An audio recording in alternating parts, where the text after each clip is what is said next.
Start. Bengal के बांकुड़ा जिले में एक मालगाड़ी ने दूसरी मालगाड़ी को जिस तरह टक्कर मारी वह इसलिए गंभीर मामला है क्योंकि इसी तरह उड़ीसा के बालेश्वर में भीषण हादसा हुआ था जिसमें करीब 300 यात्री मारे गए थे। यह ठीक है कि बांकुड़ा जिले की दुर्घटना में कोई जनहानि नहीं हुई, लेकिन यह सामान्य बात नहीं थी। 25 दिनों के अंदर उसी तरह 2 ट्रेनें टकरा गईं, जैसे बालेश्वर में टकराई थी, और जिन्होंने ट्रेनों के सुरक्षित संचालन पर गंभीर सवाल खड़े किए थे। यह गनीमत रही कि बांकुड़ा में 2 मालगाड़ियां टकराईं। यदि इनमें से कोई यात्री ट्रेन होती तो अनर्थ हो सकता था, क्योंकि टक्कर बहुत भीषण थी। इस टक्कर में एक मालगाड़ी का इंजन दूसरी पर चढ़ गया और कई डिब्बे पलट गए। इस दुर्घटना के कारण कुछ घंटों के लिए ट्रेनों का परिचालन रोकना पड़ा और कई यात्री ट्रेनों को रद्द करना पड़ा या फिर उनका मार्ग बदलना पड़ा। इससे हजारों यात्रियों को परेशानी हुई। यह सहज समझा जा सकता है कि इस दुर्घटना से लोगों के मन में ट्रेनों के सुरक्षित संचालन को लेकर सवाल उठे होंगे।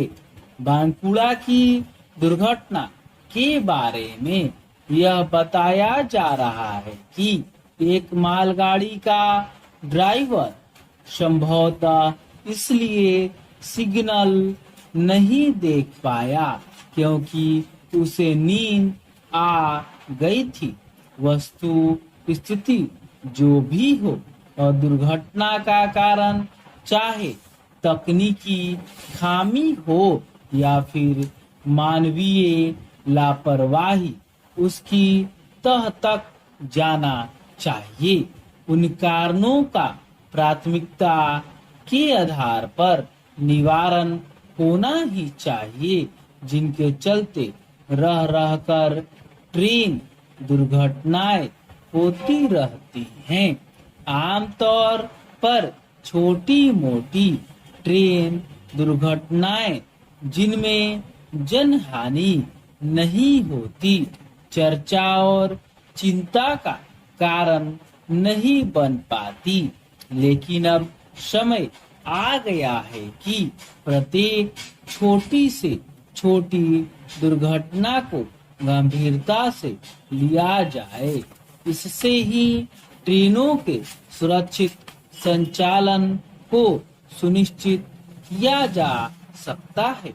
यह सही है कि पिछले कुछ समय में ट्रेन दुर्घटनाएं कम हुई हैं, लेकिन यह शुभ संकेत नहीं कि एक जैसे कारणों से बार बार हादसे होते रहते हैं।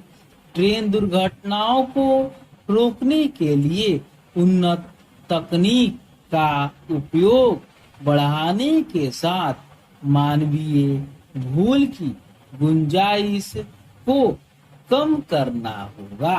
ध्यान रहे, कई बार मानवीय भूल सतर्कता के अभाव का परिणाम होती है। ट्रेन दुर्घटनाओं को रोकने के लिए जिस कवच प्रणाली को प्रभावी माना जा रहा है वह अभी समुचित रेल नेटवर्क के केवल 2% हिस्से में ही लागू हो सकी है। साफ है कि उसका दायरा तेजी से बढ़ाना होगा। इसके साथ ही ट्रेन हादसों को रोकने के अन्य उपाय भी करने होंगे, क्योंकि कवच प्रणाली हर तरह की दुर्घटनाओं को रोकने में सहायक नहीं।